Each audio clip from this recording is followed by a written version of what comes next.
জাতীয় প্রেস ক্লাবে মঙ্গলবার ধর্ষণ ও নির্যাতন আইনগত সুরক্ষায় করণীয় শীর্ষক আলোচনা সভার আয়োজন করে Bangladesh legal aid and services trust blast. বক্তারা বলেন, যথাযথ ডাক্তারি পরীক্ষা না হওয়া, সামাজিক জড়তা ও প্রভাবশালীদের হস্তক্ষেপ সহ নানা কারণে ধর্ষণের বিচার পাওয়া কঠিন হয়ে যায়। ন্যায় বিচার নিশ্চিত করতে গেলে আমার প্রথম কথা হচ্ছে তদন্তটা সঠিক হতে হবে, সময়ের মধ্যে হতে হবে এবং যথাযথ হতে হবে। সাধারণত ইনভেস্টিগেশন অফিসার যারা আছেন তাদের বিলম্বিত হওয়ার কারণটি থাকে রিপোর্ট। কেবল জনতুষ্টিমূলক বক্তব্য না দিয়ে আসামিদের অপরাধ প্রবণতার কারণ যাচাইয়ের দিকেও দৃষ্টি দেওয়ার পরামর্শ দেন কেউ কেউ।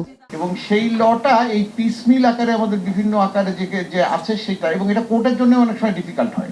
আসামিদের দিকটাও যেন দেখা হয়, ভিকটিমের দিকটাও দেখা হয়, কারণ শুধুমাত্র বিচার কিন্তু ভিকটিম চাচ্ছে না, আমরা কিন্তু দুই সাইডেই বিচার দিচ্ছি।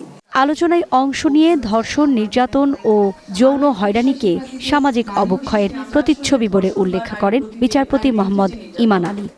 Touch in the wrong place, touch in the wrong way, touch with the wrong intention, can traumatize them for life. তো এই জিনিসটা আমাদের আইনে কোথায় আছে? আপনারা অ্যাডভোকেসি করেন, এটা দেখবেন। এই যে এত রেপ হচ্ছে, মাঝে মধ্যে কমছে, বেশিরভাগই বাড়ছে, কারণটা কি? আমি বলবো যে এটা হচ্ছে সমাজের অবক্ষয়। নৈতিক মূল্যবোধ উন্নত করা ছাড়া এই অপরাধ প্রতিরোধ করা সম্ভব নয় বলে মনে করেন অবসরপ্রাপ্ত এই বিচারপতি। সুকন্যা আমির, ওয়ান নিউজ, ঢাকা।